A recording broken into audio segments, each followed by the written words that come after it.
예, 안녕하십니까. SF플러스 자산운용 액티브 ETF 본부에서 액티브 ETF 운용을 맡고 있는 피터입니다.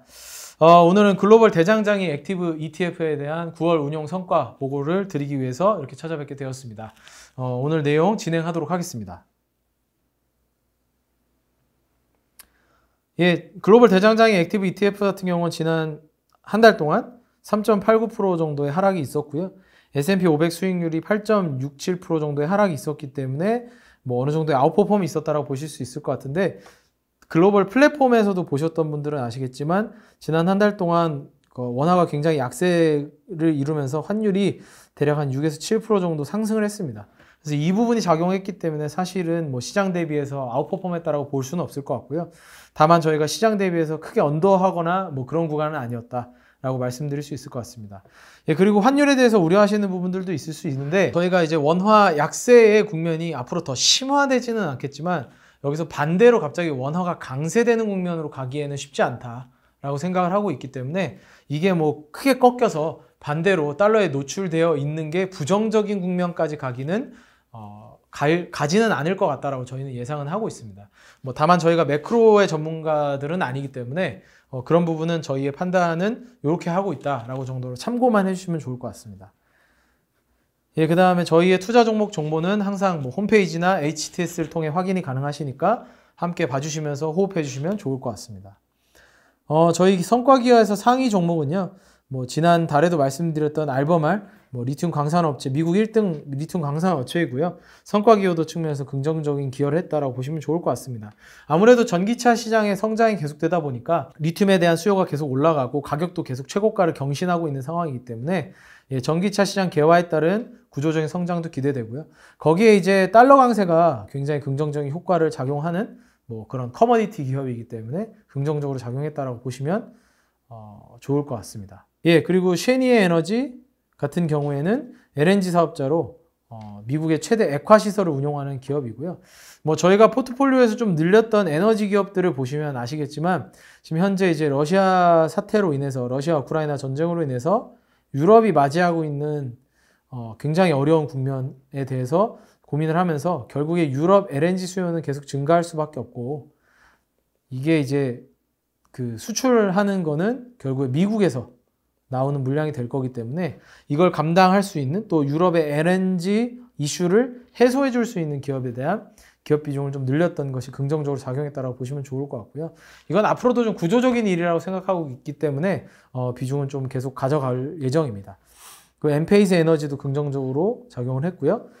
에어버스 같은 경우도 이제 좀 생산이 좀 정상화되면서, 그동안의 기간 동안 코로나로 인해서 또 공급망 이슈로 인해서 어려움이 있었는데 공급망 이슈도 좀 완화되고 실적 개선 가능성이 지속되면서 저희가 유럽 기업을 좀 편입을 하는 과정에서 에어버스가 들어가게 되었다. 그리고 성과에도 기여하게 되었다라고 보시면 좋을 것 같습니다. 저희 대장장에서 이제 앵커적인 역할을 하고 있는 애플 같은 경우는 뭐 지난 한 3개월 동안의 기간을 다 포함하면 긍정적이었지만 지난 한 달간은 좀 부정적인 기여를 했다라고 보시면 좋을 것 같고요. 특히나 이제 아이폰 14에 대한 그 프레젠테이션이 진행되고 난 이후에 조금은 차익 실현 매물이 좀 있었던 것 같고요. 예, 그런 부분들이 부정적으로 작용했다라고 보시면 좋을 것 같습니다. 근데 애플에 대한 얘기는 뒤에서 좀 더 자세하게 저희가 왜 중요한 앵커 종목으로 삼고 있는지 말씀을 드리도록 하겠습니다.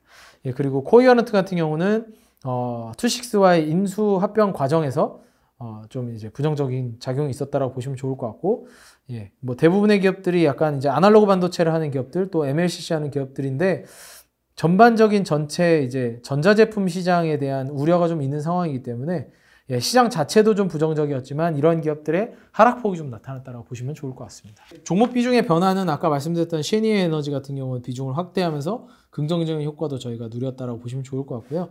에어버스도 신규로 편입하게 되었고, 그다음에 애니칼라라는 기업은 좀 일본의 V튜버라는 좀 특이한 비즈니스 모델을 가진 새로운 영역이라고 보시면 좋을 것 같고요.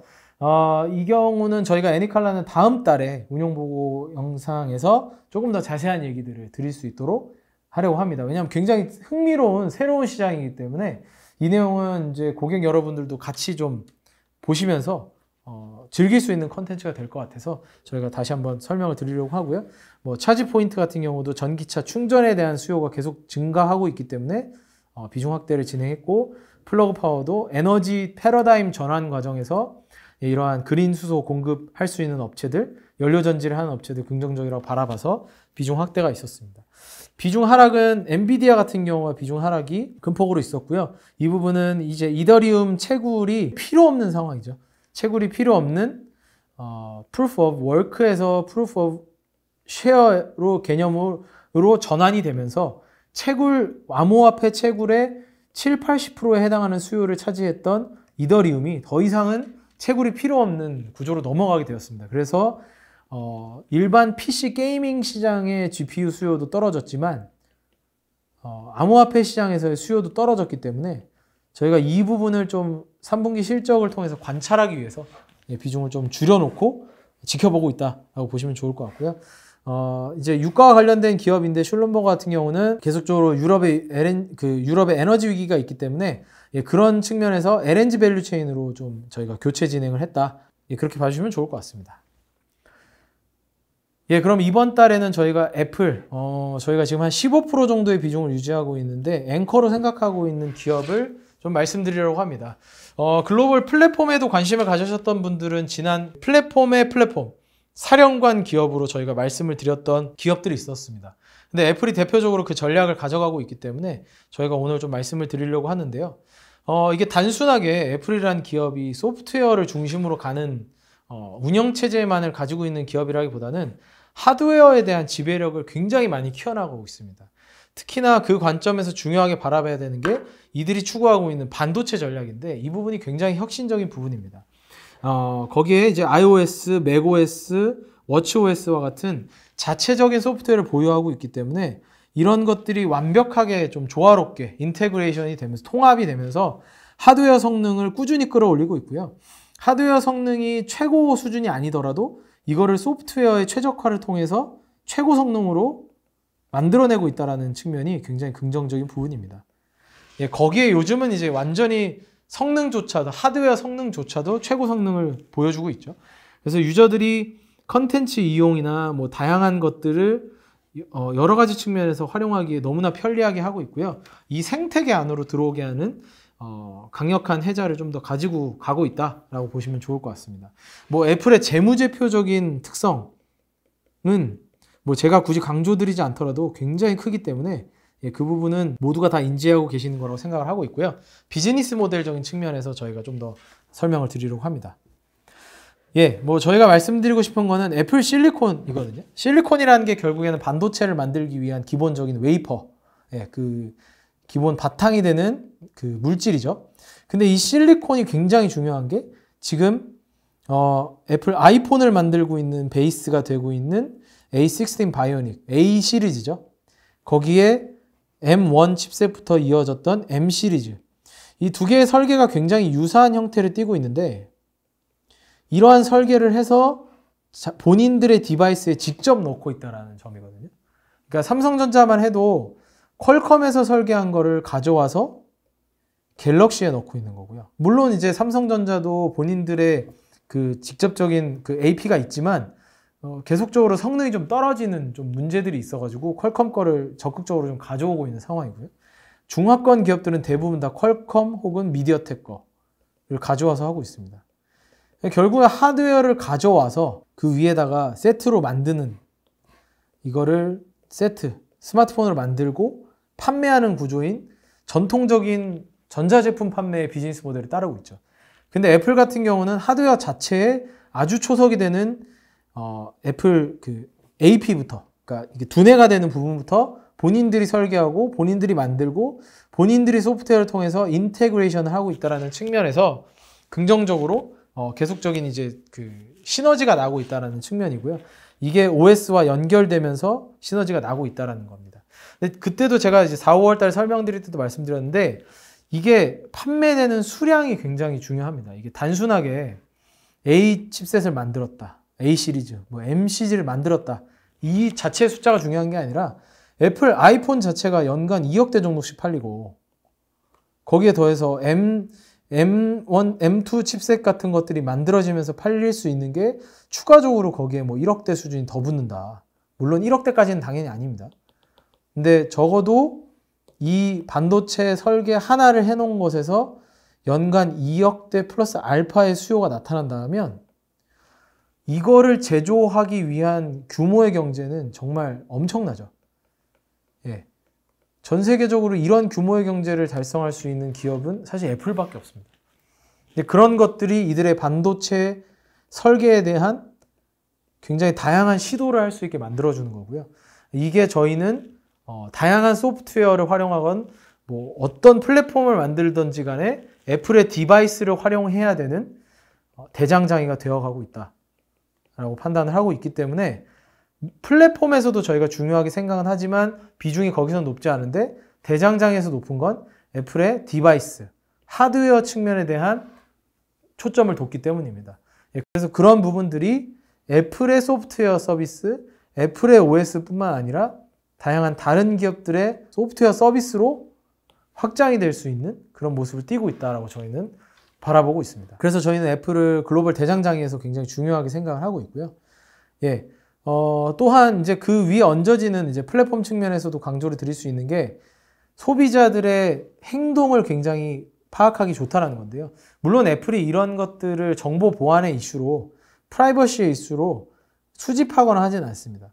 하지만 그들이 OS 자체를 보유하고 있기 때문에 언제든지 이 안에 있는 소비자 행동을 분석해서 새로운 니즈를 만들어내고 새로운 니즈를 파악하는데 충분히 가능합니다.